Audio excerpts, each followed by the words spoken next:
তুমি আমার সাথে অভিনয় করছো না তো? আমি কোনো অভিনয় করছি না। ছোট থেকে পীর বাবার কাছে মানুষ হয়েছি। বাবা মারা যাওয়ার আগে আমাকে একটা তাবিজ দিয়েছিল আর বলেছিল যতদিন তোর কাছে এই তাবিজটা থাকবে কেউ তোর কিচ্ছু করতে পারবে না। তাই কাল চন্ডাল আমাকে কোনোদিনও বশ করতে পারেনি। তাহলে তুমি এতদিন ধরে এখানে আছো কেন? আমার শ্রাবণীর জন্য। শ্রাবণীকে আমি খুব ভালোবাসি। ওই কাল চন্ডাল আমার শ্রাবণীকে বশ করে রেখেছে। আমি ওকে নামে রেখে দিকে যাবো না। তুই কেঁদো না ভাই, আমি তোমার সঙ্গে আছি। ওই শালা চন্ডাল আমার বন্ধুদেরকে বশ করে রেখেছে। ওকে কি মারার কোনো উপায় নেই? আছে, উপায় আছে। চন্ডালের যত শক্তি ওই গোলাক বৃত্তির ভেতরে আছে। ওটা যদি ভেঙে দেওয়া যায় তাহলে ওর সব শক্তি শেষ হয়ে মারা যাবে।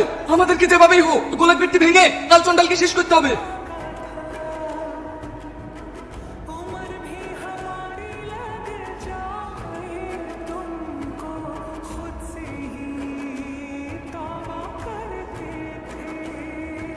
খবরদার বলে দিবি, আমি তো আমি শেষ করে দেবো জীবন আমার হাতে।